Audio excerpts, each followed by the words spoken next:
Bonjour à tous. Je vais commencer une série un petit peu différente sur les bijoux maudits. Alors moi je trouve ça assez cool, c'est qu'effectivement c'est des bijoux somptueux et en plus il y a plein d'histoires de malédiction derrière tout ça. Donc on aime bien ce genre d'histoire. Et je vais commencer aujourd'hui avec le diamant Hope, qui pour le coup est, je pense, le plus connu des bijoux maudits.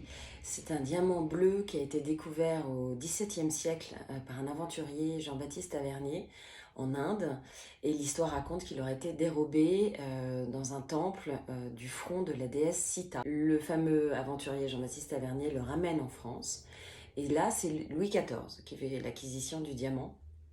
Donc pendant quelques années, il reste au sein de la monarchie française. Il sera ensuite porté par Marie-Antoinette. Donc c'est là où la malédiction continue, parce que ça c'est pas très bien fini. Il aura aussi après été volé, on ne sait pas ce qu'il devient. Il réapparaît très étonnamment après qu'il y ait prescription sur le vol en Angleterre. Le diamant retrouve un propriétaire officiel en 1830, c'est Lord Hope qui lui donne son nom. Jusque-là, tout va bien. Par contre, c'est son fils après qui en hérite et qui, du coup, est un joueur, flambeur et qui finira ruiné. C'est une jeune héritière, Evelyn Walsh McLean, qui va le racheter.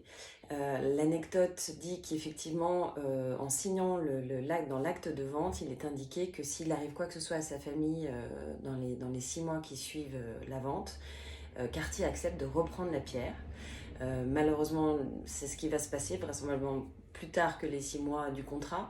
Mais son fils va être de 9 ans va être renversé par une voiture.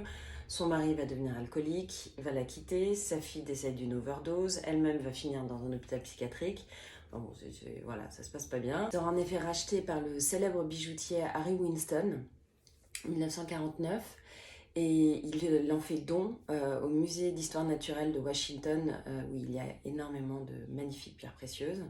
Et aujourd'hui, c'est l'objet le plus visité après la Joconde. Il y a 8 millions de visiteurs par an qui vont voir ce diamant. Autre anecdote incroyable, on dit que Harry Winston aurait envoyé le diamant au musée dans une simple enveloppe craft pour éviter du coup que des voleurs puissent essayer d'intercepter le diamant avant qu'il arrive au musée.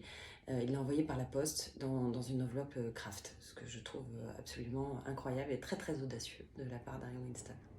Plus de propriétaire maudit, puisqu'il est maintenant dans un musée, mais il aura effectivement eu une histoire complètement dingue. Voilà, je vous souhaite un très très bon dimanche et je vous dis à très bientôt pour d'autres histoires de bijoux maudits.